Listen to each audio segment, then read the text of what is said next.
For a heavy dose of style over substance, nothing beats Las Vegas. The showy shows and the sounds of money being happily lost create an alternate reality inside massive casino hotels like the MGM Grand. Opened in 1973, with 2,100 rooms looming 26 stories above the ground floor casino, it was one of the largest hotels in the world. But on November 21st, 1980, reality came storming back in the form of a blaze that would become one of the deadliest hotel fires in U.S. history.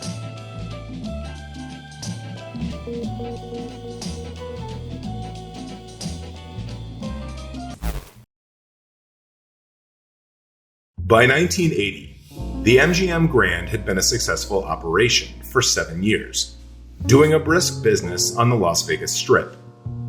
But the building was designed with only the most minimal safety standards of the time. In 1979, the construction codes were improved, but hotels that opened before that year weren't required to meet the new standards. The city's fire chief publicly expressed worry about this, but the governor of Nevada claimed it was unfair to require hotels to meet codes that weren't on the books when they were built. Despite the concerns and the pressure, MGM refused to update their sprinkler system, given the high price tag. They put in only what the law required. Worse, a recent inspection revealed that they were guilty of many fire violations. 2 months after those offenses were documented, only 20% of them had been fixed. On November 21st, 1980, there were about 5,000 people inside the MGM casino. At 7:07 that Friday morning, a tile crew was inspecting the kitchen of a hotel restaurant and bakery, a place called the Deli, which wasn't yet open. It was then that a crew supervisor spotted a strange, wavering light. He entered the Deli's kitchen and found the light was radiating off of flames working their way up the wall of the room. There were no sprinklers in this section of the building. Most of them were in the money counting area. A bakery employee was shocked to see smoke curling out of the ceiling vents.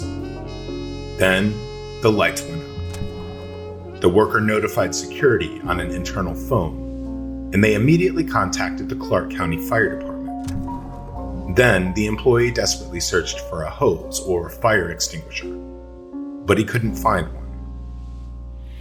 The cause of the fire was a flaw in the wiring of a display cooler for pastries. It had an old, unsafe design where a copper refrigeration pipe ran alongside an electrical cable. Vibrations from a poorly secured fan in the cooler caused the pipe and the cable to rub against each other. Over time, the cable's insulation wore away, and electrical sparks would eventually ignite the fire. The fire had been smoldering for hours before it was discovered. When workers opened the doors to the deli, the fresh waft of air sent a ball of flame through the restaurant and into the main floor casino. It first lashed into the lobby and began searing away the wallpaper. It's thought the fire shot upwards at some 17 feet per second. There was no outlet for the smoke in the main room. The ventilation system funneled black billows of smoke throughout the hotel and right up the 26-story tower. All vertical spaces, from elevator shafts to stairwells to ventilation ducts, quickly became chimneys. The hotel switchboard operators had only moments to tell casino patrons about the fire before they themselves were overwhelmed and had to flee. They had no time to alert the other hotel guests. Ventilators and elevator shafts above the casino and restaurant level allowed the smoke to spread unhindered. Guests still asleep in their beds died without warning. Those who managed to get to the elevators found there was no way to make them return to the main floor during a fire, so they couldn't escape. 10 guests were found dead in one elevator car. The fire was now building into a roaring firewall. One of the major escape routes, the Ziegfeld Room, could not be used because it was chained from the outside. A slot mechanic in the main casino dropped to his knees to avoid the toxic smoke and crawled toward the exit, grabbing cards, coins, and chips as he went. Whole sections of the casino had no fire sprinklers at all and were completely consumed. 4 minutes after its discovery, the firestorm blew out the glass entrance of the hotel, sending out shards and flames. Within 6 minutes, the entire ground floor casino was a blazing inferno. 18 patrons would die in the casino alone. Some panicked guests confronted locked fire doors, blocking their escape. Those who managed to prop them open got through, but opening the doors allowed the deadly smoke to spread. The same thing happened when guests stuck in their hotel rooms smashed open the windows to get fresh air. It allowed the denser smoke rolling up the outside of the hotel to blow in. Meanwhile, pedestrians on the sidewalk below were showered with shattered glass. The fire department arrived only 2 minutes after getting the call, but they were hampered from the start. Their ladder only extended to the 9th floor, leaving most of the hotel patrons unreachable. Some desperate guests tried to climb down on a rope of bedsheets, while a construction worker helped others clamber onto an outside scaffolding that was in place for a hotel expansion. Another man escaped on a rope slung from his balcony. Over 200 firefighters arrived on the scene, but the relentless flames and smoke moved so far, so fast, it was out of control the moment they showed up. As they poured into the blazing casino near the elevator, they reported having to crawl over mounds of, quote, stuff to reach the flames. That stuff turned out to be dead patrons who were overtaken by the smoke. Firefighters said it was chaos, like the fog of war.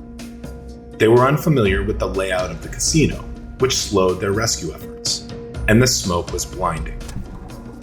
They were too late to reach most of the victims, half of whom died in their rooms of toxic smoke and carbon monoxide. Many were still asleep. Helicopters flown in from Nellis Air Force Base evacuated about 1,000 victims from the roof of the hotel. But many of the charred bodies being airlifted were already dead from breathing noxious fumes. Across the street, the Barbary Coast Casino was converted into a makeshift evacuation center. 2 large refrigerator trucks served as morgues to preserve the bodies for identification. When the governor inspected the site the next day, he called it hell on earth. A total of 87 people died that day, and 650 people were injured, including 14 firefighters. Most of the deaths were on the upper floors and the stairwells, where all the doors were locked, trapping both the smoke and the fleeing guests. Only 1 person died of burns, 1 other in a fall trying to escape out a window. The loss to the casino was $1 billion. To add insult to injury, the hotel ruins were looted for jewelry and singed cash. And only 81 days later, another fire broke out at the Las Vegas Hilton. 8 died in that event. The 2 tragedies spurred officials to enact dramatic reform across the state. Modern fire codes were soon applied to older structures, and the MGM itself reopened with all new safety standards the next year. It even opened a second hotel tower in 1981 and had since declared itself the safest hotel in the world. Today, it's under new ownership, and it's called the Horseshoe Las Vegas. One bizarre after effect of the 2 fires was the explosion of the legal profession in Las Vegas. The barrage of lawsuits arising from the MGM fire created a tide of legal work. At one point, almost every lawyer in the city was working on the MGM disaster. My name is Scott, and thank you so much for watching. We're a group of curious and passionate humans creating documentary-style content for those who share our curiosity, ask questions, and seek to dig deeper in a world where almost everything isn't quite what it seems. We are Mystery Syndicate. If you like what we do, please consider subscribing to our YouTube channel, leave a comment, and give this video a like. And to be notified when we post new videos, hit that notification bell. Also, check us out on Facebook, Instagram, Twitter, TikTok, and for exclusive merchandise, visit our website at www.mysterysyndicate.com. And for those that wish to support our channel, please visit Mystery Syndicate on Patreon. We have a variety of new patron tiers with tons of great benefits. If you want to see your name on a future video, be sure to check it out. From all of us at Mystery Syndicate, thank you again. We sincerely appreciate your support.